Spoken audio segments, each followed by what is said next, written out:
que j'ai compris, sur le plan physique, ils étaient des aveugles. Mais dans la spiritualité, ils étaient des voyants. Parce que comment aveugle, parce que c'est que Christ a l'écart. Ils étaient assis au bord du champ. Au bord du champ. Nous, quand on développe une intimité spirituelle, c'est qu'on va faire, on va développer une intimité spirituelle. Malgré ta dame na bango, malgré bazaki malade, mais dans la spiritualité, bazaki fermé. Combien de barres ensemble le posangili pas au bungi sibonza. Posangili bala au bungi sibonza. Voilà, le qu'on a bango mingi, Dieu ne se révèle pas dans la foule, mais Dieu agit dans la foule. Quand on est en bâti qui foule, on nous parle seulement s'il est des aveugles. C'est que même sur le plan spirituel, nous avons mon équipe en gros, bateau va se connecter, bateau va se brancher, bateau va se positionner. Merci peuple de Dieu et nous avons thème dans les alliés, la sagesse. Sagesse, la sagesse. Et ça, mon que loko oyo, il est bas dans l'ensemble belé, il est bas roi, il est bas prince, il est bas général, il est bas pasteur même, et l'autre monde dans les réseaux sociaux, et même dans les belé, sagesse, et ça très important. Nous avons une difficulté ma casse pour définir sagesse 100%. Parce que nous avons un mandat peut-être définir sa sagesse. Pourquoi? Parce que quand je parle de la sagesse, je vois Dieu lui-même. Parce que la définition exacte de la sagesse, et pour moi, je dis, c'est Dieu lui-même.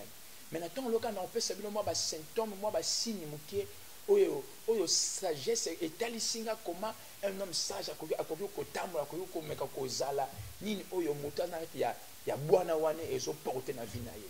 Et bien aimé, dans la Bible, la première fois la Bible utilisait le mot sagesse, et ça ni na Genèse, et ça na Exode. Exode chapitre 36, verset 1, on a la première fois le mot sagesse, écoute la Bible, j'ai vu sur Exode 36, verset 1. Ça c'est la première fois la Bible utilisait le mot sagesse. Exode chapitre 36, à partir du premier verset, nous lisons au nom de Jésus. Amen. Betsaliel, Oliab et tous les hommes habiles en qui l'Éternel avait mis de la sagesse et de l'intelligence. Sagesse et intelligence. Souvent là où on parle de la sagesse, on parle aussi de l'intelligence. Mais attention, mais si tu manques la sagesse, c'est tout un problème. Babi, sagesse que Dieu a déposé dans la sagesse. Et je déclare dans ton lelo que tu sois parmi Bassi, parmi les ballons qui ont déposé sagesse. Bien aimé, sagesse c'est le comoko très capital. Au cocu qu'on a un bon belé, mais si vous avez sagesse, on risque de dépenser inutile. N'a pas ça de comoko na yebi. À quel que soit yamako soulier. Amen. Yamako somi soulier na ye. Mais sur place, au lieu de Meka, Azuga a soulier. Aïnanda ku soulier, au lieu de 43 là, comme 42. Wana azali zobate, azangini sagesse. Mais moto na sagesse bien aimé, et ça permettre à réussir. À ta moment là, mon bien aimé, les autres que je suis à cause de sa sagesse. Même tout le monde a monté docteur, il monte licencié, mais l'occasion de ça, azangi sa sagesse et conduit dans ta bouzoba. Babi bazaki batu oyo, Dieu a tchaki kete mo sa sagesse. Le loba chrétien mingi, to lingi robo chanta baba, mais to zangi sagesse. Imagine-toi comment un pasteur au leki na média, monte mo ka tunyo, ce que oyebi banze mo comme kil, oyemba pe oyembi na yo. Non, parce que tu manques quoi? La sagesse. Quelles sont nos sauter cette question qu'on répond bien aimé? Et ça qu'on faut dans ça, la sagesse. Babi ba qui battu oyo, Dieu a mis dans mon sagesse. Le roi des alliés, premier verset de la Bible, là où on parle de mon sagesse. Toujours Proverbe 14, verset 1. Vous gérez le temps. Proverbe 14, verset 1, directement. Proverbe, rapidement, Proverbe 14, verset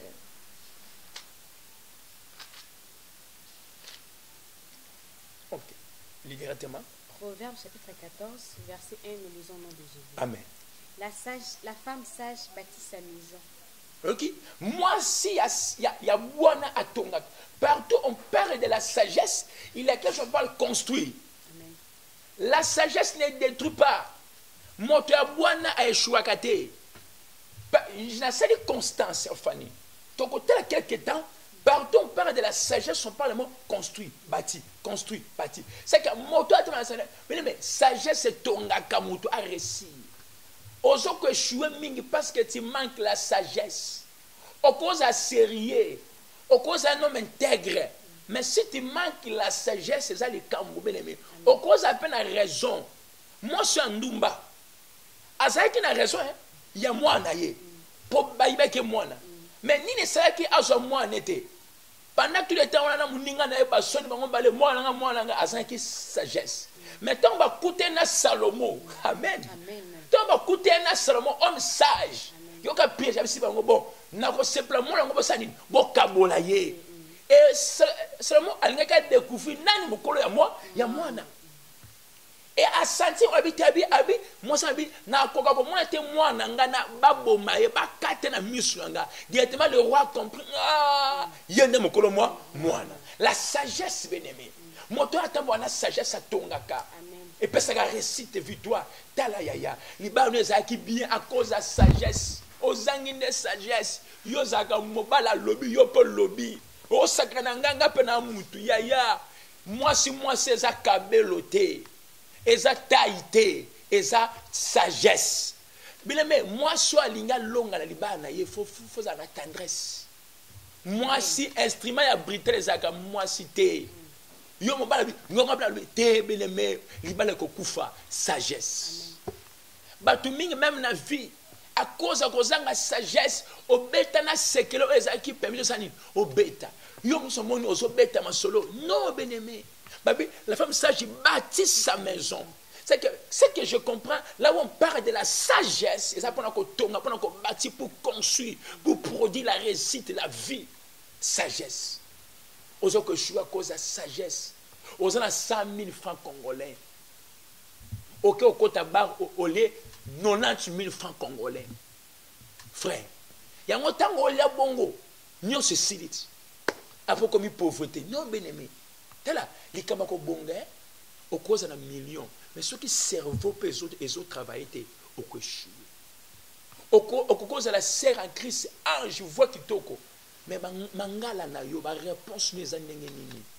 Ma réponse moko bizarre. Sagesse. Là ça, femme sage bâtit sa maison. Au cause à peine appel authentique, onction opérationnelle. Mais ajoutons encore là ça, la sagesse. Prophète, t'as la cause, il y a prophétie au côté prison. T'as la bien. À cause, il y a au côté prison, à cause de il y a prophétie. Dieu m'a dit. Est-ce que Dieu m'a dit à quelque chose de sagesse? Le c'est un pas, c'est maman, ça relève un direct. Moutou azo sakola, na moni mobile na yo, azo di kangu. Comment prophétie est créée qu'à trouble la terre? Quand tu vois la prophétie de Dieu, créer trouble, c'est que ça suspect. Soit tu es un diable, soit l'homme de ceux qui avait reçu le message n'a pas bien capté cette message. La sagesse. À cause de la prophétie en prison, tout est nata, les prophètes. À quoi il y a roi? David a son kaki. Mais pendant que il y a une parabole, une sagesse. Le monsieur comment montage professeur mon conseiller na TV na moi chef de l'état baso bomayo yaya quel genre ya bato baza non mais oh bon la sagesse le lot église na biso ekoué ya cause ani ya sagesse ba leader bazangi sagesse ezate bitumba ya ba leader comme na TV passeur le gazo finga passer tête atangi pena komba passer wana non bien aimé ba am to kamba ba okende wapi. La sagesse. La femme sage bâtit sa maison. Avance. La femme insensée la renverse de ses propres mains. Moi, sois zangi bwana. Abomaganda kwa sanini. Atongi na maboko ne propre. Tala. Ndokeli bosa vina yo. Eza tata moi cité. Et amalekite yo moko. Et ça, porte, je bien aimé la vie, mon tozo fond là. Parce que manque quoi? La sagesse. Combien de professeurs qui me osent négliger? Combien de professeurs qui osent négliger? Combien de rêves? Bah, songe, nous avons bataillé si yomoko, mais songe, on l'a eu le discernement, on l'a et la question, on néglige. Combien de il y a des chèques au bénéfice produit? Yo lundi échoué, mardi échoué. Donc on a dit échec et ça instrument et puis ça comme ça sage. Parce qu'on peut jamais parler de la réussite sans parler de l'échec, Mais yo sont que jouer chaque jour. Le même échec qu'ils ont répété. Jamais vanda aux conscience pourquoi nous avons échoué. Non, nous sommes pas contre échec. Mais un peu échec et ça, nous avons un récit. Échec, il y a Pierre, hein, et c'est là que à mon avis, comme pas un zambé. Tant que vous m'avez assumé, cité, dans un temps, à côté de ça, maintenant, par ta parole, je te les filets. Échec. Là, ça, la sagesse. Baby, moi, je suis à Zangi Bouana, à zone détruit, ma beaucoup, na etala yo. Moi, c'est Ali Foreman. Moi, c'est Ali Foreman. Pas au bangana ma casse. Tilelo, au bounana, na mobile na yo, ozo bétaillé. Au moins, normal, aux abats des mots. Il faut passer la délivrance. Quel genre à moi, c'est ce que tombe qui, au katana babilai. Ce n'est pas normal, ma sœur. T'as la moi, c'est qui toko, mais langage. T'as la moi, c'est qui toko, mais comportement. Ce qui va tellement monsieur, qui toko, wa posanango. Mais bizarre, t'as la tilelo, il bat les oeufs. Au boy, combien de fiancés? Au boy, il y a Poto, au boy, il y a Congo, au boy, il y a Brazza. Au boy, il y a combien de fiancés? T'as la paix acheter, il y a géré tenté. Et gérer chronote. Hein? Oh papa célibat, yo ça célibataire, yo ça comportement, aux années ça sagesse. Vous avez ça été? Taka mobile Peugeot pamba, après ça ce qui $1000 au bomba. Nyons au lié. Après le mobile nanga après ça son bon hôtel. Après ça bon comment? Ce qui après ça 1000 pamba nyons au lié. Aux années économie, yo so moni bon le bandi full market. Le black and ah, la sagesse. C'est très important. Alléluia. Amen. Maman, vous avez sur Proverbe 9, le verset 1. Proverbe chapitre 9, le verset 1. Proverbe chapitre 9, premier verset. Amen. La sagesse a bâti sa maison. Ah, tu le dis, Amen. Amen. Ok bien, Babi, la sagesse a bâti sa maison. Partout on parle de la sagesse, toujours le mot bâti, construit. Sagesse, bien aimé. La sagesse a bâti sa maison. J'insiste, la sagesse ne détruit pas. Moto attend la sagesse à longa à cause de la récite. Il y a un sur ma pharisien, longa était posé tellement sage. Quoi? Bah tu n'es aux allées massia, bolobia. La sagesse. Babi, la sagesse a bâti sa maison. C'est que bien aimé, tant bon la sagesse. Bien aimé, je m'excuse. Le temps c'est le temps. Pe nazobenga appel directement na mutu sa libanda onzamba simbi oposa biso caméra oposa biso ordinateur partout zo sa biso don tout ça vraiment poson makasi pour toi na projet Facebook live pardon mais jusqu'à présent tout ça na mama tous comme il faut nzamba simbi en France Belgique Canada ou partout osoma biso par caméra non sur radio pardon ordinateur nzamba ko pambolo beneme olingi pour contribuer une émission au beneme. Tous les journalistes, les caméramans, ils sont vraiment bons et belés. Ils sont pas symbio, pas de problème. Si vous avez pambola yo, on a dit matéa partout ça, si la sagesse. Je vais le numéro de téléphone plus 243 89 68 45 411. Je reprends plus 243 89 68 45 411. Vraiment, nous avons la pambola bino. Sans oublier la puissance de mon père spirituel dit que à partir à Zoma na bandi Sikazali nous avons la pambola la puissance de la Belgique na partie aux États-Unis tous ces zélo on a 8e mois pour l'anniversaire 5 ans ministère déjà soyez déjà les bienvenus et maman José pour outil qu'on rejoindre papa Nata on m'a dit vous bénisse après ma bienvenue sur papa Doudou et petit frère propre Francis Kalombo nous avons pambola bino pour mon commencement Masia et merci à maman sœur Fanny merci à cameraman nanga Papa Francis, c'est comme ça qu'on l'a vu, nous peut te le dire. Amen. Amen. Dieu vous bénisse. Merci beaucoup. Bye.